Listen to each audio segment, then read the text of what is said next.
Praise the Lord. இன்றைக்கு daily dose of divine சேனல்ல mark 12ஆம் அதிகாரம் மற்றும் சங்கீதம் 40ஆம் அதிகாரமும் வாசிக்க கேட்போம். கர்த்தாவே, உம்முடைய வேதத்திலுள்ள அதிசயங்களை பார்க்கும்படிக்கு எங்கள் இருதயத்தின் கண்களை திறந்தருளும் சுவாமி. ஆமேன். மார்க்கு 12ஆம் அதிகாரம். பின்பு அவர் உவமைகளாய் அவர்களுக்கு சொல்லத் தொடங்கினதாவது: ஒரு மனுஷன் ஒரு திராட்சை தோட்டத்தை உண்டாக்கி அதை சுற்றிலும் வேலி அடைத்து ரசத்தொட்டியை உண்டு பண்ணி கோபுரத்தையும் கட்டி தோட்டக்காரருக்கு அதை குத்தகையாக விட்டு புறதேசத்துக்கு போயிருந்தான். தோட்டக்காரரிடத்தில் திராட்சை தோட்டத்து கனிகளில் தன் பாகத்தை வாங்கி கொண்டு வரும்படி பருவ காலத்திலே அவர்களிடத்தில் ஒரு ஊழியக்காரனை அனுப்பினான். அவர்கள் அவனை பிடித்து அடித்து வெறுமையாய் அனுப்பிவிட்டார்கள். பின்பு வேறொரு ஊழியக்காரனை அவர்களிடத்தில் அனுப்பினான். அவர்கள் அவன் மேல் கல்லெறிந்து தலையிலே காயப்படுத்தி அவமானப்படுத்தி அனுப்பிவிட்டார்கள். மறுபடியும் வேறொருவனை அனுப்பினான். அவனை அவர்கள் கொலை செய்தார்கள். வேறு அநேகரையும் அனுப்பினான். அவர்களில் சிலரை அடித்து சிலரை கொன்று போட்டார்கள். அவனுக்கு பிரியமான ஒரே குமாரன் இருந்தான்.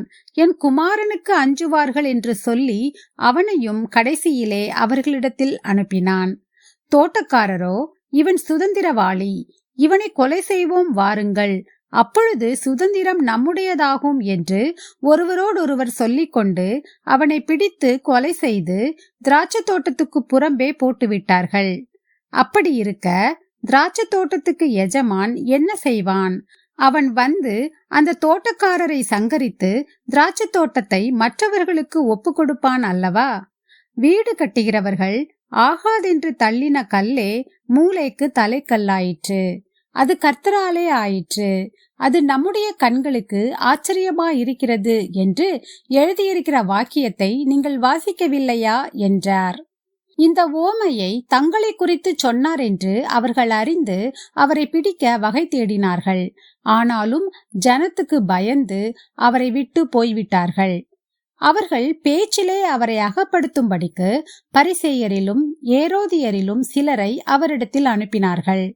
அவர்கள் வந்து, போதகரே, நீர் சத்தியமுள்ளவர் என்றும் எவனை குறித்தும் உமக்கு கவையில்லை என்றும் அறிந்திருக்கிறோம். நீர் முகதாட்சண்யம் இல்லாதவராய் தேவனுடைய மார்க்கத்தை சத்தியமாய் போதிக்கிறீர். ராயனுக்கு வரி கொடுக்கிறது நியாயமோ அல்லவோ? நாம் கொடுக்கலாமோ கொடுக்க கூடாதோ என்று கேட்டார்கள். அவர்களுடைய மாயத்தை அவர் அறிந்து, நீங்கள் என்னை ஏன் சோதிக்கிறீர்கள்? நான் பார்க்கும்படிக்கு ஒரு பணத்தை என்னிடத்தில் கொண்டு வாருங்கள் என்றார்.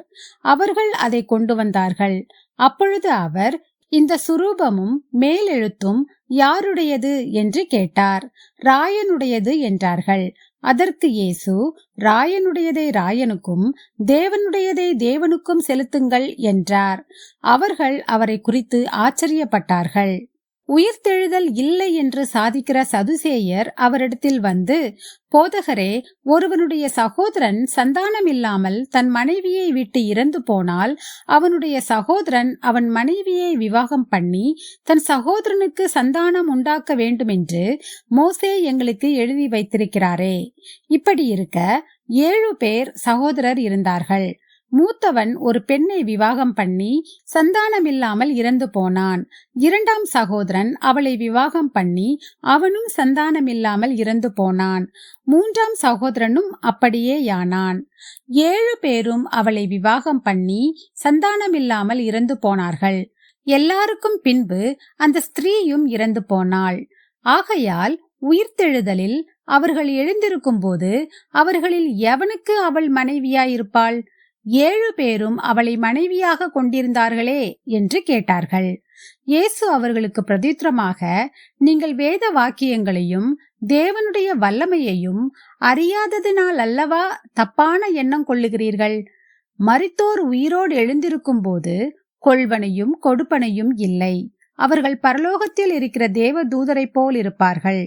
மரித்தோர் எழுந்திருப்பதை பற்றி, நான் ஆபிரகாமின் தேவனும் ஈசாக்கின் தேவனும் யாக்கோபின் தேவனுமாயிருக்கிறேன் என்று தேவன் முட்செடியை குறித்து சொல்லிய இடத்தில் மோசேயின் ஆகமத்தில் அவனுக்கு சொன்னதை நீங்கள் வாசிக்கவில்லையா?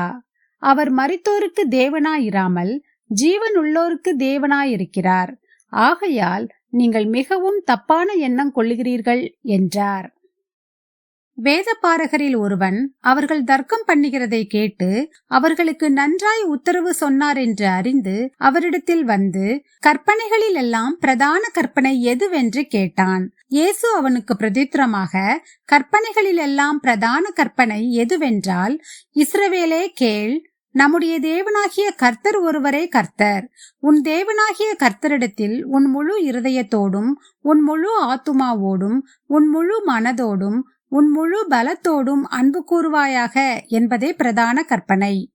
இதற்கு ஒப்பாயிருக்கிற இரண்டாம் கற்பனை என்னவென்றால், உன்னிடத்தில் நீ அன்பு கூறுவது போல் பிறனிடத்திலும் அன்பு கூறுவாயாக என்பதே. இவைகளிலும் பெரிய கற்பனை வேறொன்றும் இல்லை என்றார். அதற்கு வேதபாரகன், சரிதான் போதகரே, நீர் சொன்னது சத்தியம். ஒரே தேவன் உண்டு, அவரை தவிர வேறொரு தேவன் இல்லை. முழு இருதயத்தோடும் முழு மனதோடும் முழு ஆத்துமாவோடும் முழு பலத்தோடும் அவரிடத்தில் அன்பு கூறுகிறதும் தன்னிடத்தில் அன்பு கூறுகிறது போல் பிறனிடத்தில் அன்பு கூறுகிறதுமே சர்வாங்க தகனம் முதலிய பலிகளை பார்க்கிலும் முக்கியமாயிருக்கிறது என்றான். அவன் விவேகமாய் உத்தரவு சொன்னதை இயேசு கண்டு, நீ தேவனுடைய ராஜ்யத்துக்கு தூரமானவன் அல்ல என்றார். அதன் பின்பு ஒருவரும் அவரிடத்தில் யாதொரு கேள்வியும் கேட்க துணியவில்லை. இயேசு தேவாலயத்திலே உபதேசம் பண்ணுகையில் அவர், கிறிஸ்து தாவீதின் குமாரன் என்று வேதபாரகர் எப்படி சொல்லுகிறார்கள்? நான் உம்முடைய சத்துருக்களை உமக்கு பாதபடியாக்கி போடும் வரைக்கும் நீர் என்னுடைய வலது பார்சத்தில் உட்காரும் என்று கர்த்தர் என் ஆண்டவரோடே சொன்னார் என்று தாவீது பரிசுத்த ஆவியினாலே சொல்லியிருக்கிறானே. தாவீது தானே அவரை ஆண்டவர் என்று சொல்லியிருக்க அவனுக்கு அவர் குமாரனாயிருப்பது எப்படி என்றார். அநேக ஜனங்கள் அவருடைய உபதேசத்தை விருப்பத்தோடே கேட்டார்கள்.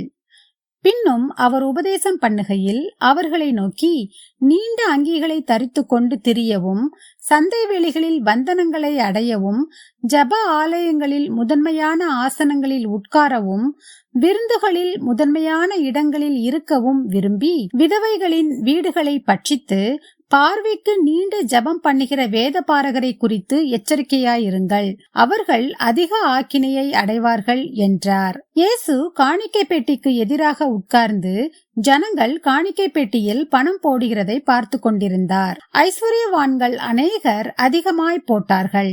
ஏழையான ஒரு விதவையும் வந்து ஒரு துட்டுக்கு சரியான 2 காசை போட்டாள். அப்பொழுது அவர் தம்முடைய சீஷரை அழைத்து, காணிக்கை பெட்டியில் பணம் போட்ட மற்றெல்லாரை பார்க்கிலும் இந்த ஏழை விதவை அதிகமாய் போட்டாள் என்று மெய்யாகவே உங்களுக்கு சொல்லுகிறேன். அவர்கள் எல்லாரும் தங்கள் பரிபூர்ணத்திலிருந்து எடுத்து போட்டார்கள். இவளோ தன் வறுமையிலிருந்து தன் ஜீவனத்துக்கு உண்டாயிருந்ததெல்லாம் போட்டுவிட்டாள் என்றார். சங்கீதம் 40ஆம் அதிகாரம். கர்த்தருக்காக பொறுமையுடன் காத்திருந்தேன். அவர் என்னிடமாய் சாய்ந்து என் கூப்பிடுதலை கேட்டார். பயங்கரமான குழியிலும் உளையான சேற்றிலுமிருந்து என்னை தூக்கி எடுத்து என் கால்களை கன்மலையின் மேல் நிறுத்தி என் அடிகளை உறுதிப்படுத்தி நமது தேவனை துதிக்கும் புது பாட்டை அவர் என் வாயிலே கொடுத்தார். அநேகர் அதை கண்டு பயந்து கர்த்தரை நம்புவார்கள்.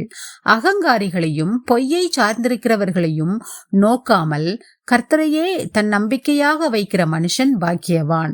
என் தேவனாகிய கர்த்தாவே, நீர் எங்கள் நிமித்தம் செய்த உம்முடைய அதிசயங்களும் உம்முடைய யோசனைகளும் அநேகமாயிருக்கிறது.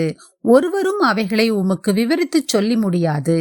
நான் அவைகளை சொல்லி அறிவிக்க வேண்டுமானால் அவைகள் எண்ணிக்கைக்கு மேலானவைகள். பலியையும் காணிக்கையையும் நீர் விரும்பாமல் என் செவிகளை திறந்தீர். சர்வாங்க தகன பலியையும் பாவ நிவாரண பலியையும் நீர் கேட்கவில்லை. அப்பொழுது நான், இதோ வருகிறேன், புஸ்தகச் சுருளில் என்னை குறித்து எழுதியிருக்கிறது. என் தேவனே, உமக்கு பிரியமானதை செய்ய விரும்புகிறேன். உமது நியாயப்பிரமாணம் என் உள்ளத்திற்குள் இருக்கிறது என்று சொன்னேன். மகா சபையிலே நீதியை பிரசங்கித்தேன். என் உதடுகளை மூடேன். கர்த்தாவே, நீர் அதை அறிவீர். உம்முடைய நீதியை நான் என் இருதயத்திற்குள் மறைத்து வைக்கவில்லை. உமது சத்தியத்தையும் உமது ரட்சிப்பையும் சொல்லியிருக்கிறேன். உமது கிருபையையும் உமது உண்மையையும் மகா சபைக்கு அறிவியாத படிக்கு நான் ஒளித்து வைக்கவில்லை.